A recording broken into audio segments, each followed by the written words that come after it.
Doctor Sreevarma ஆயுள் தரும் ஆயுர்வேதா அறுவை சிகிச்சையில்லா குணம் ஆயுள் கால நிவாரணம். தலைப்புச் செய்திகள்.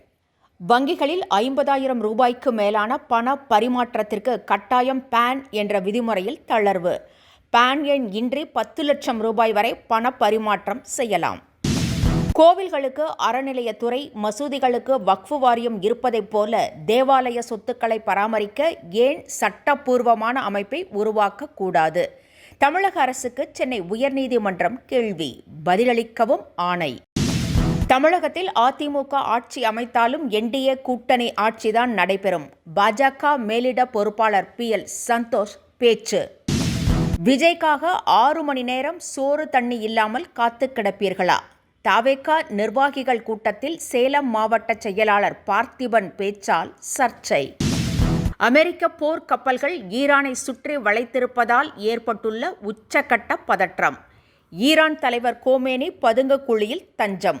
37 ஆண்டுகளாக நடத்தி வந்த இராணுவ தளபதிகள் கூட்டத்தை கோமேனி ரத்து செய்திருப்பதாக தகவல். இனி விரிவான செய்திகள்.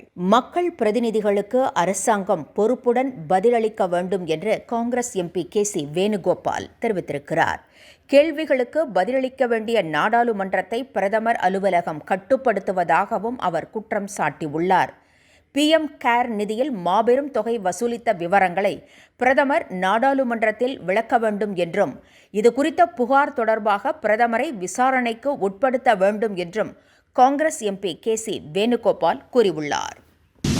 தமிழகத்தில் அதிமுக வெற்றி பெற்றாலும் என்டிஏ கூட்டணி ஆட்சிதான் நடைபெறும் என தமிழ்நாடு பாஜக மேலிட பொறுப்பாளர் PL சந்தோஷ் தேர்தல் ஆலோசனை கூட்டத்தில் கூறியதாக தகவல் வெளியாகியுள்ளது. பாஜக தேர்தல் அறிக்கை குழு மற்றும் பொறுப்பாளர்கள் கூட்டம் சென்னை கமலாலயத்தில் நடைபெற்றது. இதில் பேசிய சந்தோஷ், பாஜகவுக்கு துணை முதலமைச்சர் கூட கிடைக்கலாம் என கூறி உற்சாகத்தை ஏற்படுத்தினார். ஆனால் இந்த தகவல் அதிமுகவினரை மீண்டும் எரிச்சலடைய செய்திருக்கிறது. காங்கிரஸில் ஒருவர் இருவர் இருந்து கொண்டு உயிரை வாங்குகிறார்கள் என்று அமைச்சர் ராஜகண்ணப்பன் பேசியிருப்பது சர்ச்சையை ஏற்படுத்தியிருக்கிறது. பொதுக்கூட்டம் ஒன்றில் பேசிய அவர், திமுக 150 இடங்களில் வெற்றி பெறும் என்பதால் எப்படி ஆட்சியில் பங்கு கொடுக்க முடியும் என்று கேள்வி எழுப்பியுள்ளார். காங்கிரஸ் திமுக கூட்டணியில் ஆட்சியில் பங்கு, அதிக தொகுதிகள் என உரசல் உள்ள நிலையில் அமைச்சர் ராஜ கண்ணப்பனின் பேச்சு புகைச்சலை உருவாக்கியுள்ளது. விஜய்க்காக 6 மணி நேரம் சோறு தண்ணி இல்லாமல் காத்து கிடப்பீர்களா என தவேக மாவட்ட செயலாளர் பார்த்திபன் பேசியிருப்பது பேசு பொருளாகி இருக்கிறது. கரூர் சம்பவம், வருமான வரி ஏய்ப்பு வழக்கு, ஜனநாயகன் பட பிரச்சினை, CBI விசாரணை என முடங்கி கிடந்த விஜய் அரசியல் பயணத்தை முடுக்கிவிட்டுள்ளார். சேலத்தில் மக்கள் சந்திப்பு பயணத்தை நடத்த இருக்கிறார். இதனிடையே சேலத்தில் நடைபெறும் விஜய் மக்கள் சந்திப்பில் அவரை காண வருபவர்கள் 6 மணி நேரம் வெயிலில் நிற்பீர்களா என்று தவேக மாவட்ட செயலாளர் பார்த்திபன் கேட்டுள்ளார். அந்த நேரத்தில் சாப்பாடு, தண்ணி எதுவுமே கிடைக்காது என்றும் பார்த்திபன் தெரிவித்திருக்கிறார். எரிபொருள் பராமரிப்பு செலவு அதிகரித்தும் ஆட்டோ கட்டணம் 13 ஆண்டுகளாக உயர்த்தப்படவில்லை என புகார் தெரிவித்துள்ள ஓட்டுநர்கள் இன்று வேலைநிறுத்த போராட்டத்திற்கு அழைப்பு விடுத்துள்ளனர். முன்னதாக இது தொடர்பாக அரசுடன் நடைபெற்ற பேச்சுவார்த்தை தோல்வியடைந்ததால் ஆட்டோ, கால் டாக்ஸி ஊழியர்கள் வேலைநிறுத்த போராட்டத்தில் ஈடுபட்டுள்ளனர். இதனால் காஞ்சிபுரம், செங்கை, திருவள்ளூரில் சேவைகள் பாதிக்கப்படும் நிலை உருவாகியுள்ளது. வரும் 1ஆம் தேதி முதல் UTS செயலி வேலை செய்யாது என்று இந்தியன் ரயில்வே அறிவித்திருக்கிறது. Platform ticket, season ticket, online ticket போன்றவற்றை இனி ரயில் ஒன் செயலியில் மட்டுமே பெற முடியும் என்றும் தெரிவித்திருக்கிறது.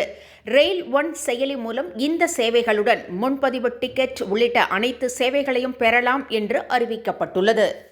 தங்கம் விலை நேற்று அதிகரித்திருந்த நிலையில் இன்று குறைந்திருக்கிறது. ஒரு சவரன் ஆபரண தங்கம் 560 ரூபாய் குறைந்து 1,16,640 ரூபாய்க்கு விற்பனை செய்யப்படுகிறது. 1 கிராம் தங்கம் 70 ரூபாய் குறைந்து 14,580 ரூபாய்க்கு விற்பனையாகிறது. டாக்டர் ஸ்ரீவர்மா ஆயுள் தரும் ஆயுர்வேதா அறுவை சிகிச்சையில்லா குணம் ஆயுள் கால நிவாரணம். Branch express courier private limited. Domestic, international cargo உங்கள் இல்லம் தேடி வந்து கொரியர் புக்கிங், டெலிவரி செய்து தரப்படும். என்றும் உங்களுடன் மை இந்தியா. முக்கிய செய்திகளை உடனுக்குடன் தெரிந்து கொள்ள சப்ஸ்கிரைப் பண்ணுங்க, பெல் பட்டனை பிரஸ் பண்ணுங்க. என்றும் உங்களுடன் மை இந்தியா.